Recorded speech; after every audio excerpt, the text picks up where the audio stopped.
नमस्कार दोस्तों, स्वागत है आपका हमारे YouTube चैनल अंबा संस्कृत शिक्षा पर। मैं आप लोगों के सामने उपस्थित हूँ आमर्श भारद्वाज। मैं आपको आज पर रूप संधि के बारे में बतलाऊंगा। जैसा कि आपको पहली संधि मैंने बतला ही दी है, तो आज का जिस बारे में हम चर्चा करेंगे, जिस संधि के बारे में, उस संधि का नाम है पररूप संधि।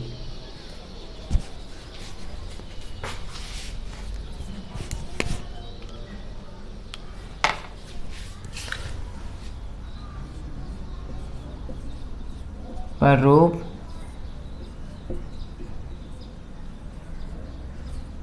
संधि। पररूप संधि का क्या सूत्र है और क्या उसका अर्थ है, यह जानिए। जानना बहुत ज़्यादा जरूरी है। तो सूत्र क्या है? सूत्र है इसका एंगी पररूपम। आप सूत्र से भी इसका अर्थ समझ सकते हैं। पररूपम एंगी पररूपम, इसका अर्थ है अवर्णांत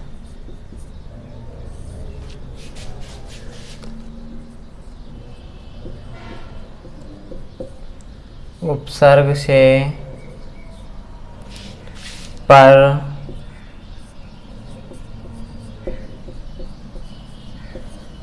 एंग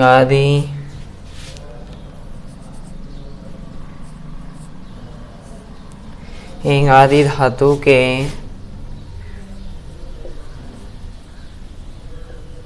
रहने पर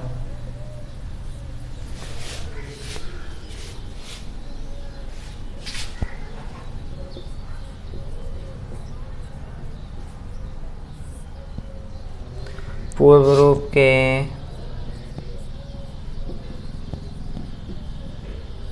स्थान पर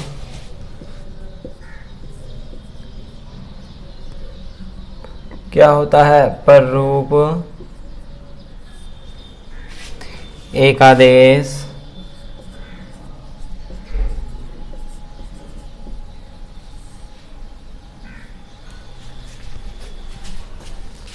होता है।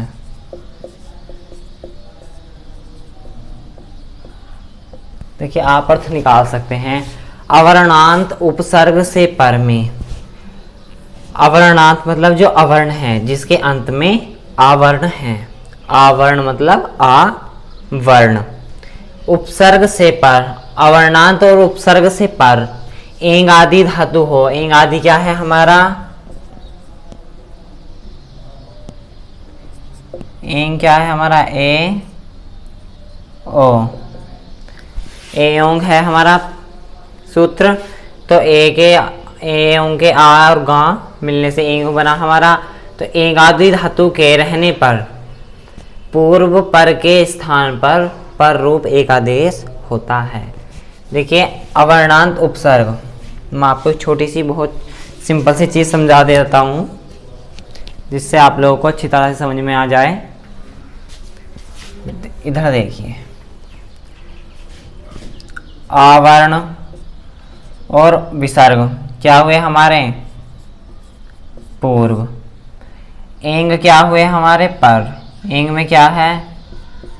ए ओ। ये क्या हुए हमारा? पर।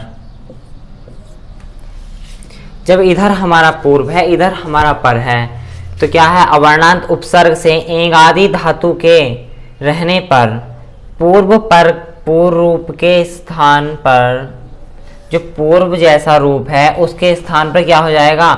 पर रूप जैसा ही हो जाएगा। मैं आपको समझा देता हूँ। जब आप इनको देखेंगे तभी समझ में पाएंगे।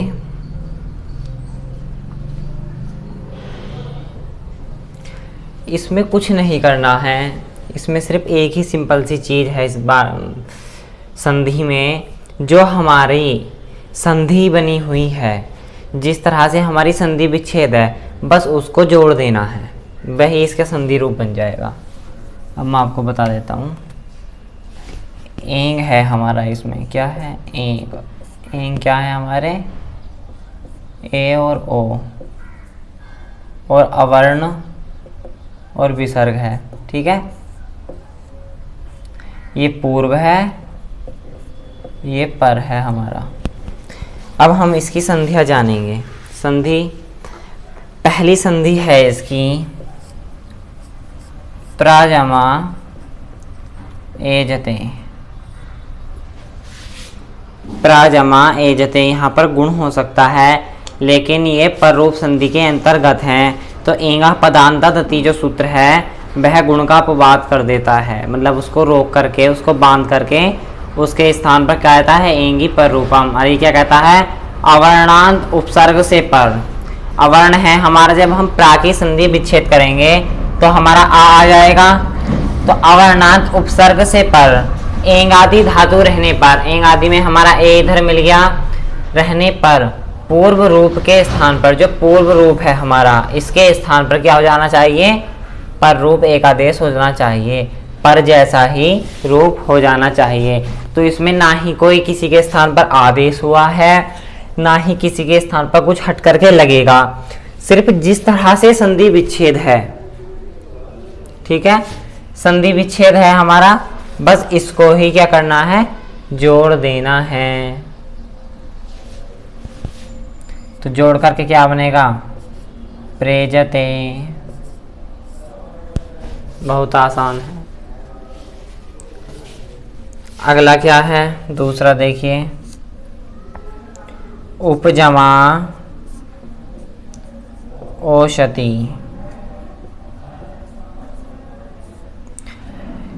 ओ हमारा एंग में है, उपपा में हमारा आ है, तो इधर अबड़ मिल गया, इधर ओ मिल गया, तो क्या होना चाहिए, पर रूप जो हो जाना चाहिए, पर में ही सम्मिलित हो जाना चाहिए। तो क्या बनेगा, जब इसको हम मिलाएंगे, उपोषति।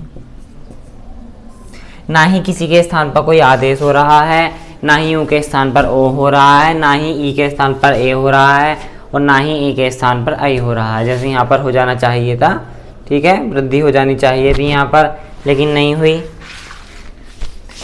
बहुत आसान चीज़ है, बहुत ही आसान तरीके से आपको समझ में आ जाएगी।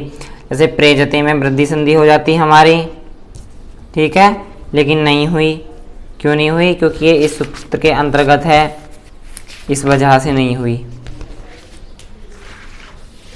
अब तीसरा देखिए, तीसरे में क्या है, स्थूल ओतु। क्या है, स्थूल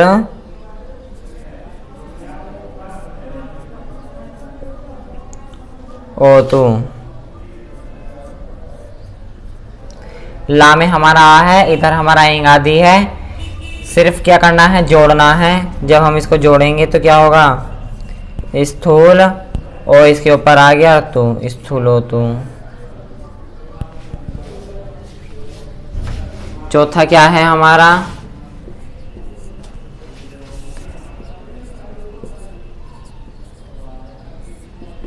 बिंब ओष्ठा।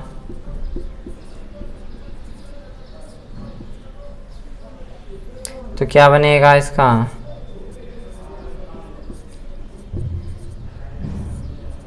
बिंबोष्ठः। बहुत ही सरल है। अब इसमें कुछ आप लोगों को अलग देखने को मिलेगा। अब अलग क्या है, मैं आपको बतला देता हूँ। अब जो पररूप संधि के अंतर्गत ये संधियाँ आई हैं, तो पररूप संधि क्या कहती है, सिर्फ एंग आदि पर में होने चाहिए। एंग आए हैं अब तक, जहाँ पर एंग आदि होगा वहाँ पर क्या होगा, एंगी पर रूपम सूत्र का अर्थ माना जाएगा। और जहाँ पर एंग नहीं होगा पर में, वहाँ पर क्या है, तो एक वार्तिक है, वह क्या कहती है, यह वासुपी इत्यानुवर्त्य वाक्य भेदेना। मतलब अवर्णांत उपसर्ग से पर, एंग आदि, इसमें एंग आदि के साथ और क्या जोड़ दिया, शुभ धातु परे रहने पर रूप एक आदेश होता है।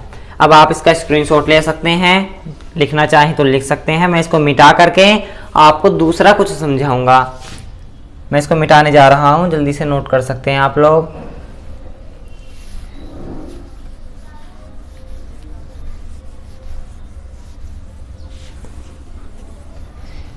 इसका अर्थ भी मैं मिटाने जा रहा हूं, क्योंकि अब इसकी आवश्यकता नहीं है। इसकी जो संधियाँ थी वो सिर्फ कहाँ तक थी, एंगादित रहने पर, जब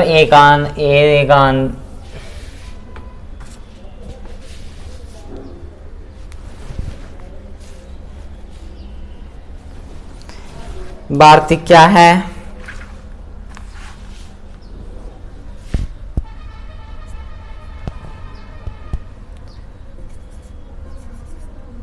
इहवा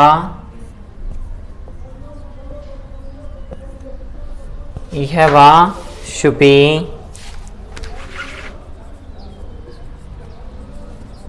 इत्यनुवर्त्य, इहवा शुपी इत्यनुवर्त्य वाक्य भेदेन। इसका अर्थ मैं नीचे लिख देता हूं,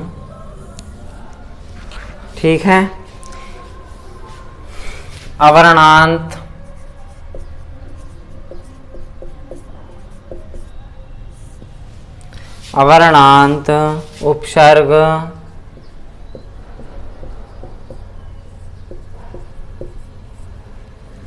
उपसर्ग से पर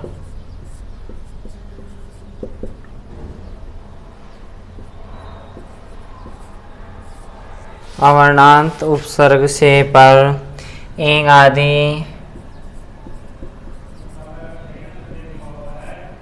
शुभ धातु परे रहने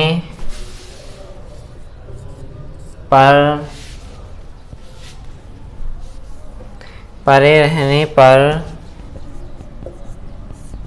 ठीक है, शुभ धातु परे रहने पर रूप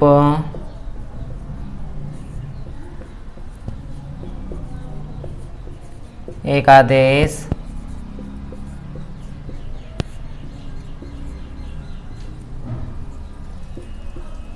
समझे। अब आप लोग इसका अर्थ जो मैंने आप लोगों को बताया है उसको समझने की कोशिश कीजिए। मैं समझा देता हूं।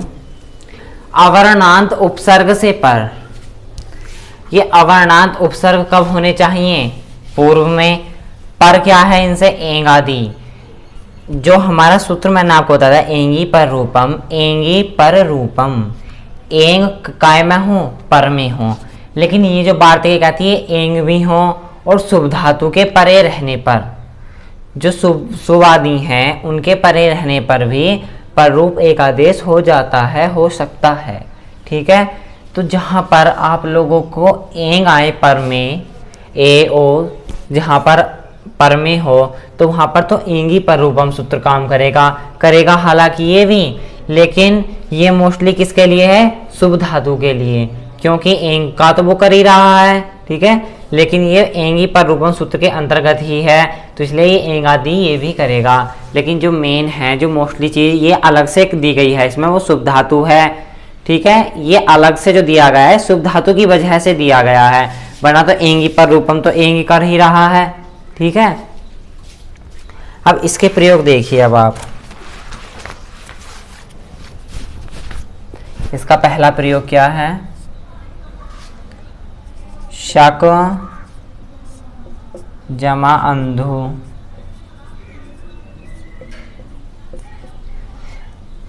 ठीक है। एंग नहीं है हमारा, सुबादी है, तो क्या हुआ? जब शक अंधु है तो इसमें मिलाना ही तो है इसको, शकंधु। बहुत ही आसान है, ये बन गया आपका। अब अगला क्या है? कर्क जमा अंधु,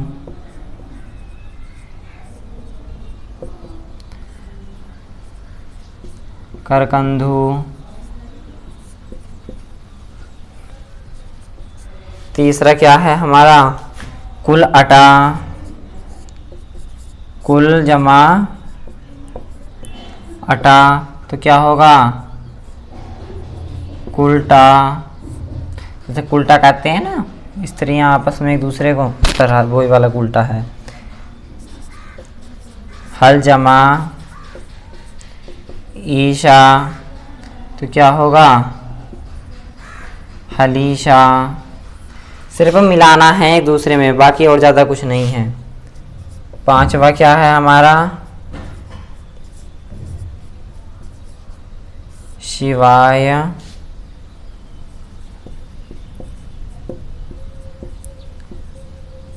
नमः। तो क्या होगा, शिवाय ओम नमः।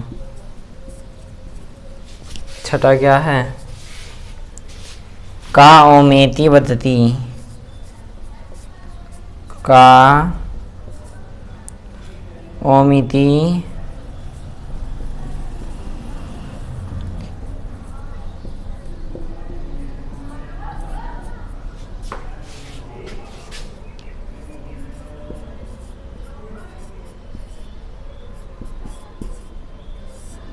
कोमिति वदति। बस सिर्फ मिलाना ही मिलाना है इसमें।